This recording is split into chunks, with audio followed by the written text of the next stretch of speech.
ఇలాంటి కలెక్టర్స్ కాన్ఫరెన్స్లో ఒక దశ దిశ నిర్దేశించడమే కాకుండా గవర్నమెంట్ యొక్క విజన్ కానీ డైరెక్షన్ కానీ మీకు అందరికీ ఎప్పటికప్పుడు తెలియజేయడం, అదే మరి మనం చేసే పనుల కింద ఏం చేశామో అవన్నీ కూడా సమీక్ష చేసుకోవడానికి ఈ కలెక్టర్స్ కాన్ఫరెన్స్ ఉపయోగపడుతుంటాయి.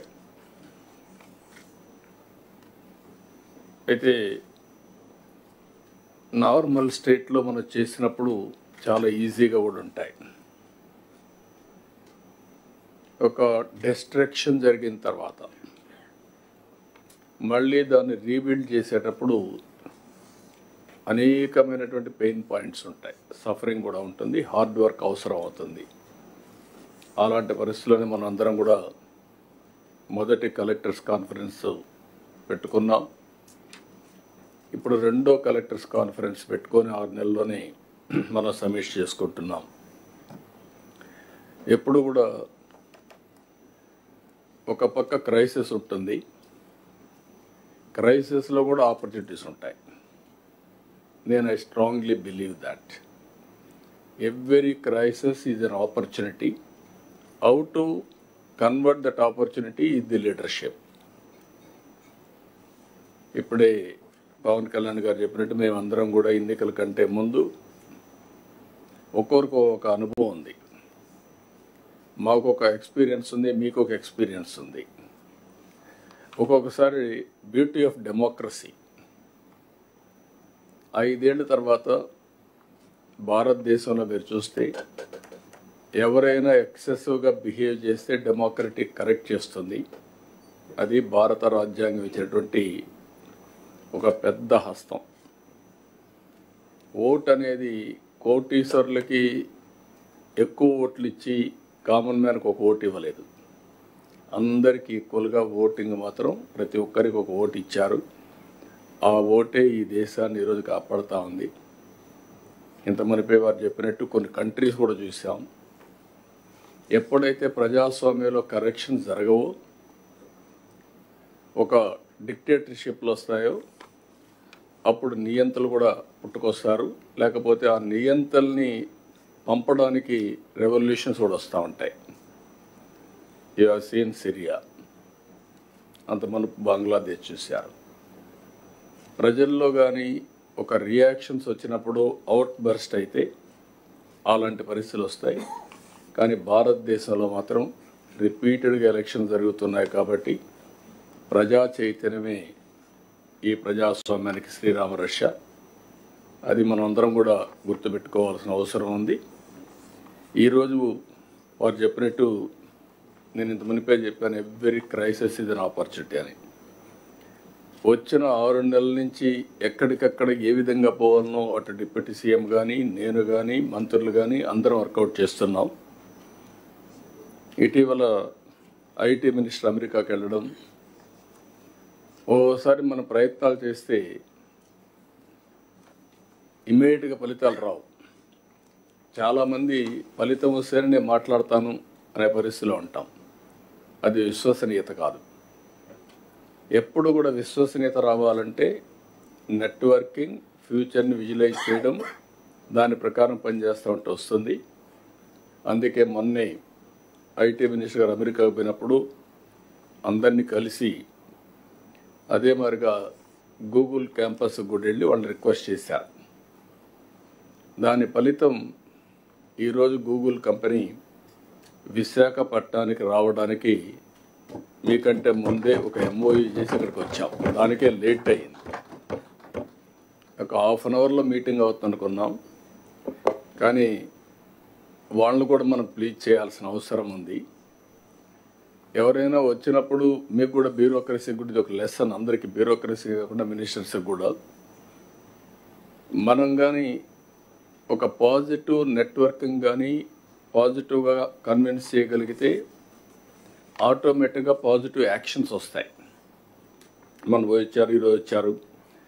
ఈరోజు నేను ఎప్పుడు మాట్లాడుతున్నాను, ఒకప్పుడు ఐటీ మాట్లాడాను, ఆ తర్వాత ఆర్టిఫిషియల్ ఇంటెలిజెన్స్ మాట్లాడుతున్నాం, ఇప్పుడు డీప్ టెక్ గురించి మాట్లాడుతున్నాం.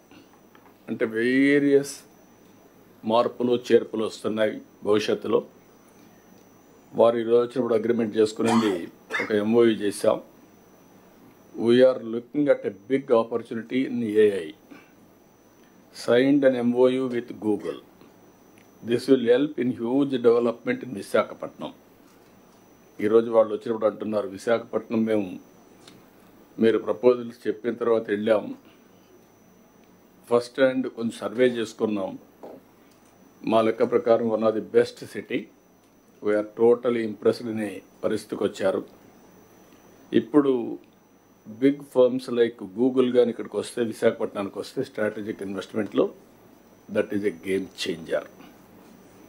ఎందుకు నేను ఈ మాట వాడుతున్నానంటే, డేటా సెంటర్ రాగలిగి అదే మరి artificial intelligence, machine learning, deep tech ఇవన్నీ కానీ ఉపయోగించగలిగితే ఇది గ్లోబల్కే, ప్రపంచానికే ఒక సర్వీస్ హబ్ కింద తయారవుతుంది. డేటా సెంటర్ వచ్చి, ఆర్టిఫిషియల్ ఇంటెలిజెన్స్ వచ్చి, అదే సమయంలో సీ కేబుల్ ఇవన్నీ కనెక్ట్ చేస్తే ప్రపంచానికి అనుసంధానం చేసే పరిస్థితి వస్తుంది.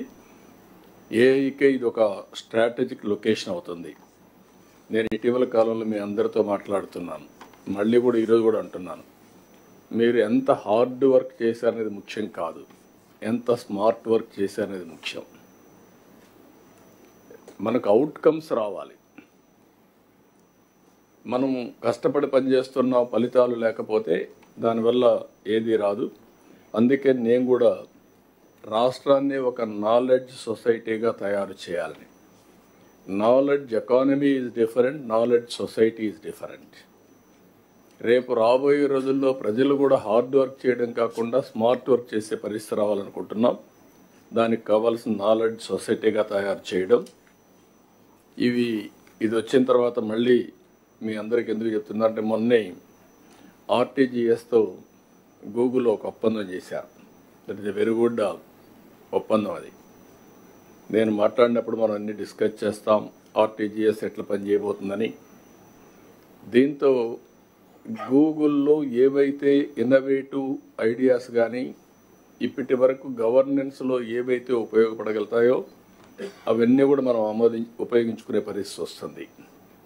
అంటే మామూలు డెవలప్మెంట్కు ప్రైవేట్ వ్యక్తులకే కాకుండా గవర్నమెంట్లో పెద్ద ఎత్తున మార్పులు వచ్చే పరిస్థితి వస్తుంది. ఒక ఎగ్జాంపుల్ మీరు చూస్తే, విశాఖపట్నం ఏజెన్సీ ఏరియా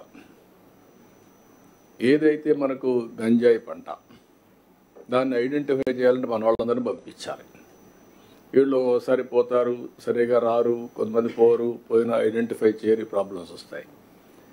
గూగుల్లో సెటిలైట్ తీసుకొని ప్రాబబుల్ గంజా ఎక్కడుందో ఒకసారి అసెస్ చేశారు. ఒక 4000 ఎకరాల్లో ఉందని ఒక అసెస్ చేశారు. 4000 ఎకరాలని మ్యాపింగ్ చేయడానికి డ్రోన్స్ పంపిస్తున్నాం.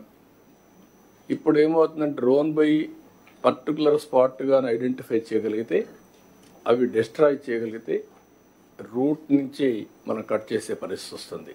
That is the beauty of technology. ఇప్పుడు ఇంకొక పక్కన గూగుల్ ఒక ప్రోడక్ట్ తయారు చేశారు. ఆ ప్రోడక్ట్ మీరు చూస్తే సాయిల్ టెస్టింగ్ కూడా, soil health, plant health, crop yield కూడా తయారు చేసే పరిస్థితికి వచ్చారు. వేరియస్ అప్లికేషన్స్ ఉన్నాయి, విల్ టాక్.